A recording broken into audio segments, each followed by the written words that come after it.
오늘은 추수감사주일입니다. 감사하자 이렇게 이야기를 하고 감사에 대한 이야기들을 다루는 책들도 굉장히 많은 것 같습니다. 그런데 어느 하루를 정해서 이날만 감사하자 이렇게 말하는 것도 사실 웃기긴 하는데, 그래도 교회는 시간과 장소와 뜻을 정하고 1년에 한 번은 우리가 하나님께 감사드릴 때 마음을 한 번 더 집중해서 모아보자 이런 이야기를 합니다. 우리가 드리는 추수감사절의 시작은 이제 우리가 흔히 알듯이 구대륙에서 신대륙을 찾아갔던 사람들의 이야기, 그리고 그들이 1년간 얼마나 많이 힘든 삶을 살다가 그들이 추수를 했을 때 그 감사를 드렸던 날 기억하면서 11월 셋째 주 목요일 이날 지키고 있는 것입니다. 또 미국에서 그렇게 하는 것을 우리나라 사람들, 우리가 지키고 있는 추석, 이것과 약간 콜라보라고 할까요? 두 개가 이렇게 잘 합쳐져서 우리나라에서는 추수감사주의를 드리고 있고, 작년에는 11월 셋째 주에 미국과 맞춰서 드렸는데 너무 추워지고 있어서 11월 요 정도를 지나면 우리나라 환경에서는 추수감사를 지내기에는 겨울을 맞이하고 있는 것 같다는 느낌이 들어서 할 수 있으면 11월 첫째 주 정도에 추수감사주의를 지내보려고 합니다. 그런데요, 성경에 보면 원래 이 추수감사주일이라는 것이 미국과 우리나라의 전통이 아니라 성경에 있는 전통입니다. 성경에서 이스라엘 사람들이 신명기 말씀을 보면 한 해의 결실을 거졌을 때 하나님께 찾아와서 이렇게 얘기해요. 우리가 수확한 것을 하나님께 드립니다. 그랬더니 하나님께서 뭐라고 이야기하시냐면 이것들 가지고 객과 고아와 과부, 레위인들과 함께 즐겨라, 만끽해라 이렇게 하나님께서 이야기하시고, 그렇게 하는 사람들에게 복 주시겠다 이야기하시는 것입니다. 그런데요, 이 사람들이 하나님께 감사의 제물들을 드리고 감사하면서 몇 가지 이야기를 했어요. 그냥 오늘 이 추수를 했으니 감사합니다라고 이야기하지 않고 과거를 이야기하면서 자신의 과거 그리고 오늘 현재를 이야기하면서 또 미래를 이야기하면서 이야기했어요. 제가 오늘 예배의 기원을 읽었던 시편 136편은 시작부터 끝까지 감사한다, 감사해라, 감사해라 적혀 있는데, 이때 감사의 시작이 하나님 세상 만드신 것, 또 감사하는 것이 애굽에서 구원해 주신 것, 또 왕들과의 전투에서 이기게 하신 것, 그리고 우리의 오늘날 먹을 것 주신 것, 이렇게 감사한단 말이죠. 그러니까 감사가 과거에서 오늘 그리고 미래까지 이어질 수 있는 것입니다. 그러니 우리의 감사도 먼저 처음에는 자기 자신을 돌아보며 감사하지만 그 다음에 우리의 과거도 한번 살펴보고, 또 우리의 과거뿐만 아니라 우리나라의 과거도 한번 살펴보았으면 좋겠습니다. 물론 개인의 감사에서 멈추면요, 건강한 것, 가족을 이룬 것, 또 물질적인 것, 또 회사에서의 아니면 자신이 하고 있는 일들에 대한 성취를 가지고 감사할 수 있겠지만, 역사 그리고 과거를 돌아보면서 감사할 수 있으면, 저는 예전에 함석헌 선생님이 뜻으로 쓴 한국 역사, 원래 이름에는 성서적 입장에서 본 한국 역사였는데, 과거의 우리나라의 과거 역사들을 가지고 하나님의 뜻이라 이렇게 이야기하는 이야기들을 많이 봤어요. 이건 여러 가지로 해석할 여지들은 있지만 우리가 감사의 여지를 좀 길게 바라보면 이럴 수 있어요. 임진왜란 안에서 우리나라를 구하신 하나님께 감사한다. 굉장히 멀지만 하나님께서 이 땅을 지키고 계셨고 적들의 외적들의 불합리한 수탈에서 나라를 지키셨음에 감사한다. 일제강점기 때 고통스러웠지만 해방을 주신 하나님께 감사한다. 또 독재 정권이 있었지만 4.19나 6월 10일을 통해서 나라의 변화를 주신 하나님께 감사한다. 또 작년 우리가 이맘때만 해도 나라의 형편이 사실 이렇지 않았지 않습니까? 우리가 흔히 말하는 촛불혁명 이런 것 통해서 사회의 변화가 있었던 것, 이런 것 참 감사하는 것입니다. 작년 이맘때 생각해보고 오늘날 지금 우리가 살고 있는 매체들을 통해서 살펴보는 나라의 상황들을 보면 얼마나 감사한 일이 많습니까? 사실 저희들이 작년에 추수감사주일이라고 감사했지만 뉴스나 여러 가지 매체들을 보면 답답한 일들이 한두 가지가 아니었음을 우리들이 기억할 수 있습니다. 그러니까 예전에 이제 저희들이 신학생들도 그렇고 사회운동하는 사람들도 여러 가지로 마음 아플 때 읽었던 시가 있어요. 박노해라는 시인이 있습니다. 원래는 인권운동하고 사회운동하던 사람인데 이 사람은 감옥 갔다 나와가지고 시 쓰고 그랬단 말이에요. 근데 이 박노해 시인이 감사한 죄라는 시를 하나 썼었어요. 이게 그 시대에 맞는 시예요. 팔순 어머니가 어느 날 기도하고 계신다는 거예요. 어머니 기도 내용을 들어보니까 어머니가 평생 감사하고 사셨다는 거예요. 자기가 홀몸 돼서 자식들 여럿 키우고 수고하고 살았었는데 그래도 힘들다 해도 자식들 바라보면 성직자가 된 자식도 있고 박노해처럼 노동운동하던 사람들도 있고 해서 그나마 감사하더라는 거예요. 아들 사형 언도 받았는데 그나마 무기수로 그리고 다시 나오는 것도 감사하고 자기가 노점하고 남의 집에서 일했는데 그래도 박노해 어머니라고 또 사람들이 다 알아서 일할 거리들 만들어주고 해서 그냥 감사하고 살았다는 거예요.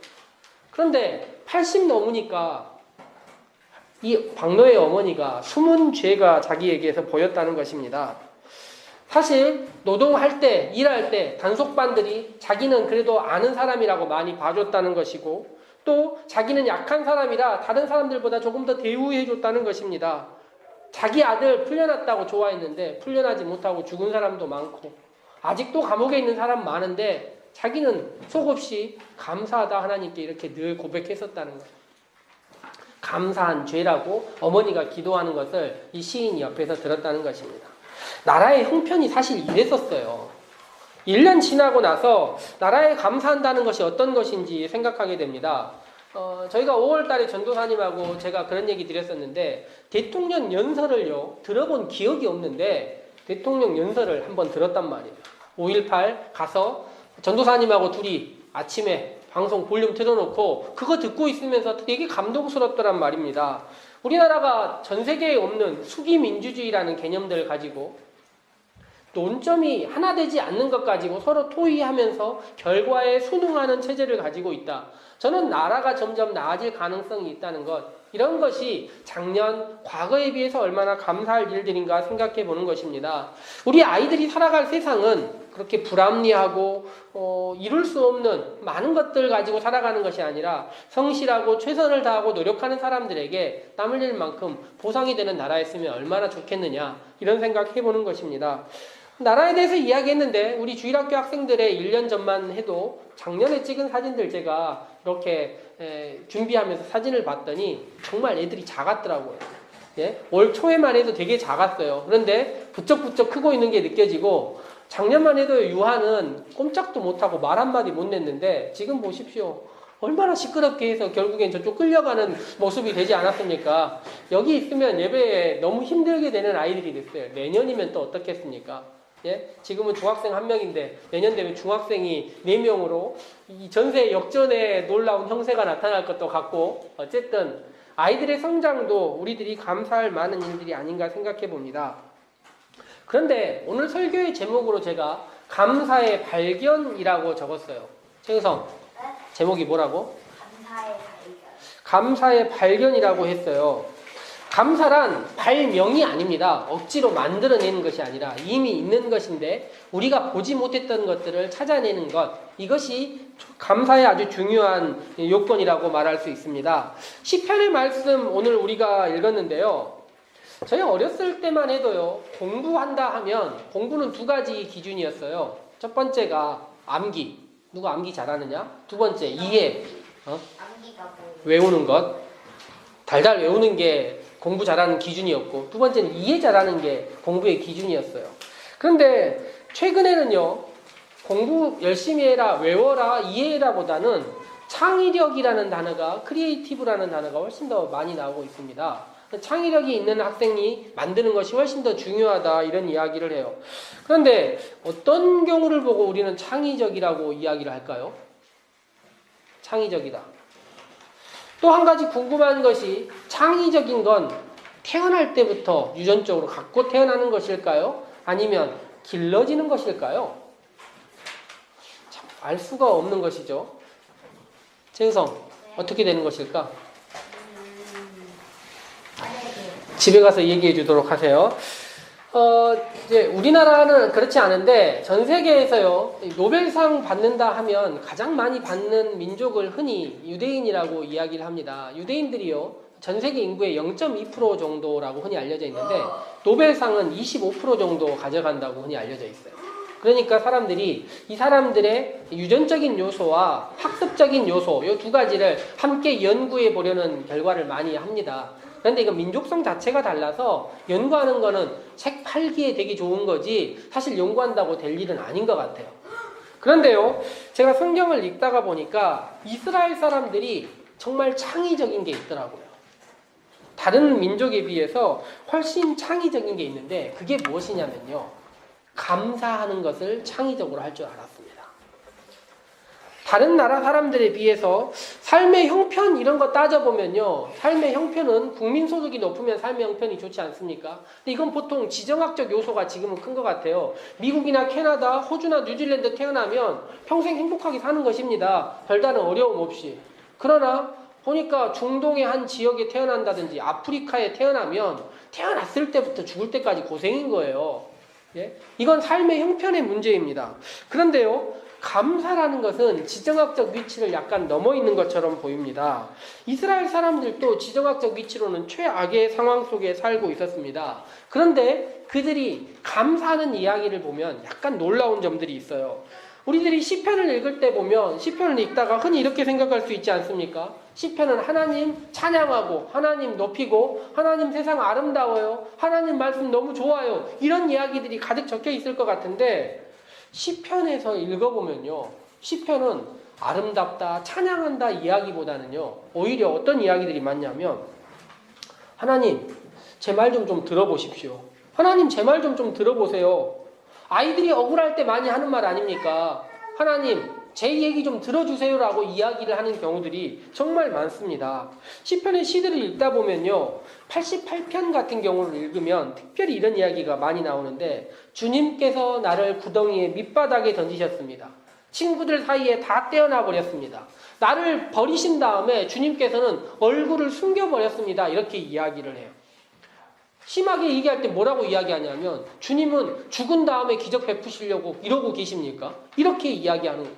시편 129편 읽어보면 시편을 쓰는 사람이 하나님을 찬양한다고 생각하는 사람이 너무 힘들었나 봐요. 그래서 뭐라고 이야기하냐면 주님, 원수들이 밭가는 사람들이 땅에 고랑을 파듯이 제 등을 파고 해칩니다. 이렇게 이야기를 해요.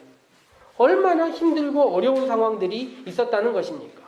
그런데요, 이 사람들이 창의적으로 그 안에서 무엇인가를 발견해내기 시작하는 것입니다. 오늘 성경 말씀 같이 한번 읽어보실까요? 오늘 우리가 읽은 말씀 함께 같이 한번 읽어보도록 하겠습니다. 시편 23편 1절에서 6절입니다. 같이 읽어보도록 합시다. 여호와는 나의 목자시니 내게 부족함이 없으리로다. 그가 나를 푸른 풀밭에 누이시며 쉴만한 물가로 인도하시는도다.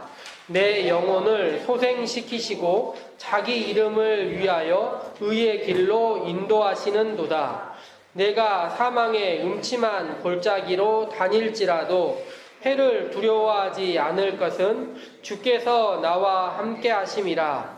주의 지팡이와 막대기가 나를 안위하시나이다. 주께서 내 원수의 목전에서 내게 상을 차려주시고 기름을 내 머리에 부으셨으니 내 잔이 넘치나이다.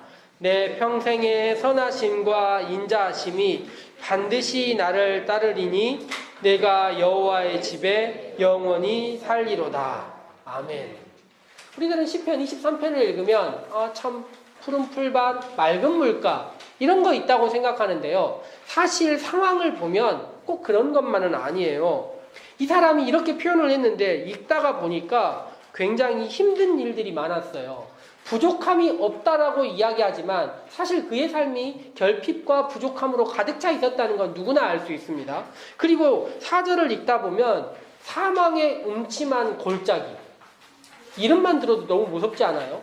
사망의 음침한 골짜기, 이런 곳을 다니고 있다는 것입니다. 그리고 5절에 뭘 읽다 보면 원수의 목전이라는 말이 나와요. 이렇게 힘든 상황들이 그의 앞에 있었습니다.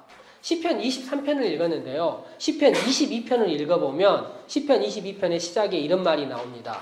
나의 하나님, 나의 하나님, 어찌하여 나를 버리셨나이까? 어디서 들어본 말 같지 않습니까? 어디서 들어본 이야기 같아요? 예수님이 십자가 위에서 하셨던 이야기입니다. 시편의 저자가 시편 22편에 이런 이야기를 했어요. 시편은 이어져 있다고 생각하는 사람들이 꽤 있는데요. 시편 23편의 저자가 여호와는 나의 목자라고 말하기 전에 그 상황이 어땠냐면, 하나님 나를 왜 버리십니까? 왜 숨어 계십니까? 왜 안 보이십니까? 라고 이야기하는 상황들이 그들 가운데 있었다는 것입니다. 하나님의 외면과 하나님의 숨어 계심, 그리고 원수들과 적들의 도발과 괴롭힘이 있는 상황 가운데서 그들이 무엇을 발견한 것이냐면, 하나님께서 나와 함께 하신다는 것을 발견한 거예요.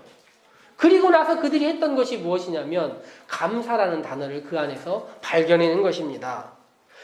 함께 하신다는 것이, 제가 시편을 읽으면서 여러 번 이야기 드리는 것이지만 세 가지가 있다는 것을 아는 거예요. 먼저 이끌어주는 감사도 있을 수 있고, 옆에서 동행해주는 감사도 있을 수 있지만, 내가 힘든 길 갈 때 하나님이 안 보이는 것처럼 내 뒤를 따라 걸어오고 있을 때도 감사라는 것을 이 사람들이 알았던 것입니다. 그래서 성경 가운데서 하나님이 이끌어 주실 때도 감사하고, 옆에 계실 때도 감사하고, 잘 보이지 않지만 내 등 뒤에 계실 때도 감사할 수 있는 능력들을 그들이 키웠던 것입니다. 원망으로만 끝나는 삶이 아니라, 그래서 그때 기도할 줄 알았고, 찬양할 줄 알았고, 감사할 줄 아는 사람들이 되었다는 것입니다. 저는 산림교회의 성도들의 1년을 돌아보면 우리는 하나님이 내 옆에서 내 손 잡아주실 때만 감사하고 있지 않았나 생각해 보는 것입니다. 우리 앞서가며 우리에게 이만큼 따라와라 이야기할 때도 감사할 줄 아는 사람이 되었으면 좋겠고, 우리 뒤에서 하나님이 우리를 바라보시며 그래 힘내라, 열심히 해라, 조금 힘들지만 참아봐라, 내가 네 뒤에서 기다리고 있다라고 이야기할 때도 감사를 할 줄 아는 사람들이 되었으면 좋겠습니다. 그래서 우리의 찬양이 창의적인 찬양이 되고, 하나님께서 우리에게 해주신 많은 것들을 새롭게 발견할 수 있는 찬양이 되었으면 좋겠습니다. 우리가 기도할 때도 마찬가지입니다. 기도할 때도 하나님께서 우리에게 어떤 놀라운 일들을 보여주셨는지를 발견해가며 그것들을 고백한다면 우리 산림교회 성도들에게 감사와 은혜가 넘칠 것이라 믿습니다. 함께 기도하도록 하겠습니다.